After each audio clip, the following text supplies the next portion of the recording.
Hello, and welcome to this episode of In Discussion With from Medical Update Online. Today I'm talking to Professor Cathy Harrison, Chief Pharmaceutical Officer for Northern Ireland, and we're talking about implementing innovative clinical pharmacy services across a whole health system. Could you start by introducing yourself? Hello, my name is Professor Cathy Harrison. I'm the Chief Pharmaceutical Officer at the Department of Health in Northern Ireland. And can you give us a brief overview of your role, what your current job involves? I am one of 4 Chief Pharmaceutical Officers in the UK.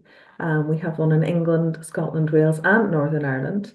And in my role, I am the most senior advisor to government on pharmaceutical matters and also the head of the pharmacy profession in Northern Ireland. And I have responsibility for medicines policy, and that includes pharmacy practice, medicines access, medicine safety, innovation, e-pharmacy, and pharmacy workforce and medicines efficiencies.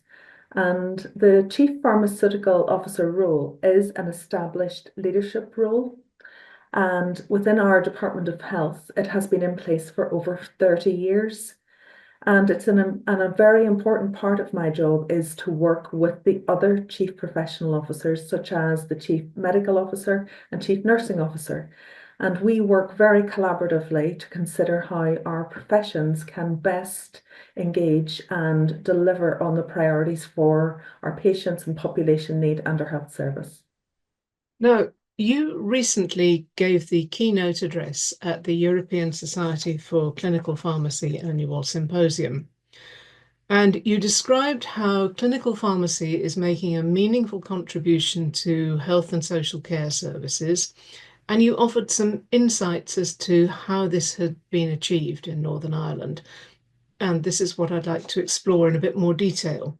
But first, could you give us a bit of background information, the policy context, if you will?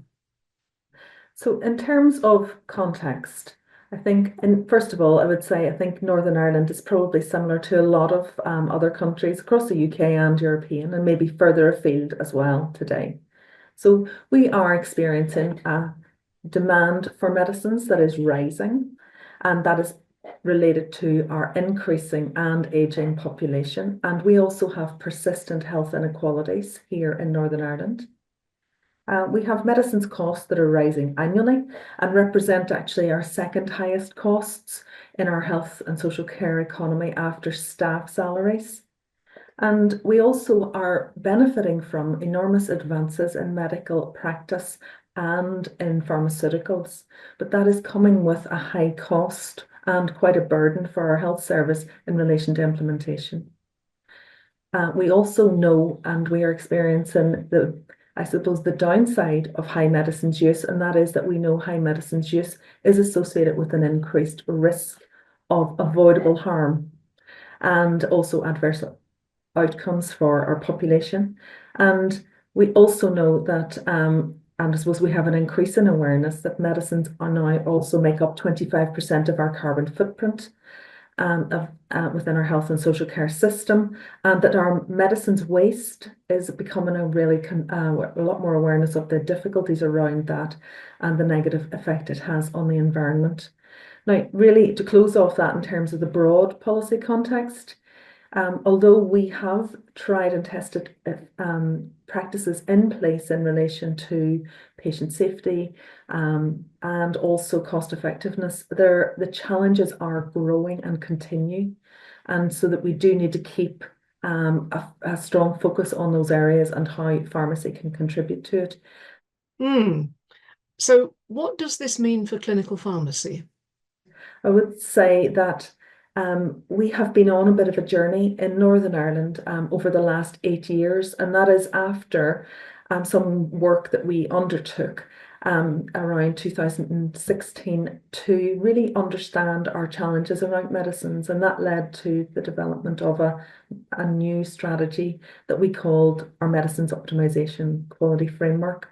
And that strategy, for the first time, really looked at how we use medicines, what our challenges are, and also it identified as one of our key challenges the high level of variance in how medicines were used across our system and how we needed to move to more standardized ways of practice.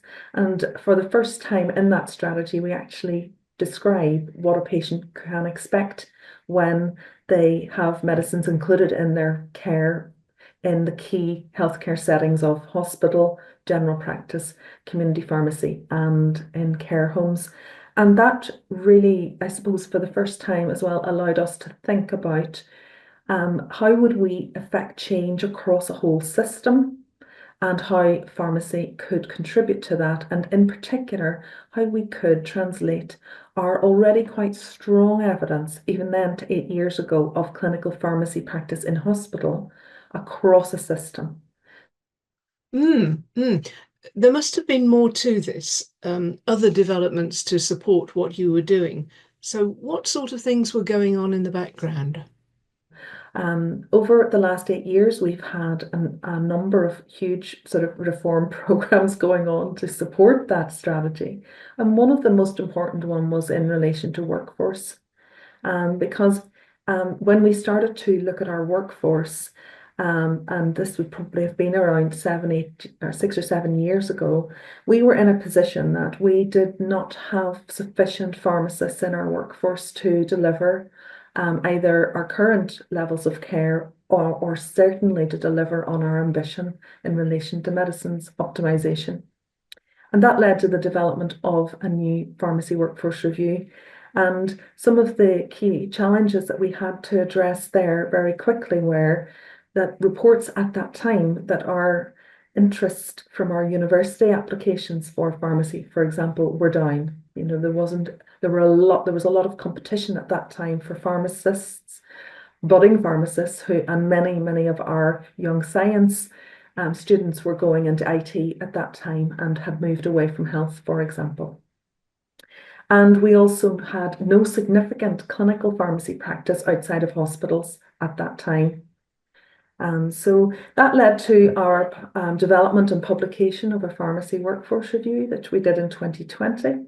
And that allowed us to really focus on a number of big areas of work. And the first thing we did was we focused on attract, recruit, retain, which is really around increasing the capacity in our workforce, a dedicated attempt to reach out to schools to promote pharmacy as a very good career, and also invest more into the training programs for our existing pharmacists to upskill more independent prescribers, and also think about advanced practice and how that would be developed, as well as consultant pharmacists.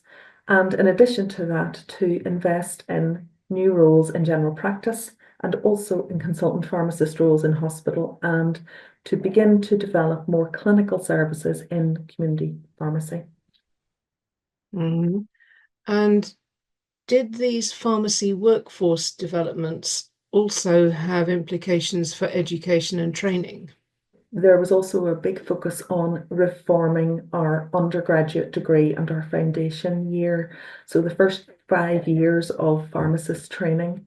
And that has to introduce much more clinical training into our undergraduate degrees, and also to embed independent prescribing into our foundation year training.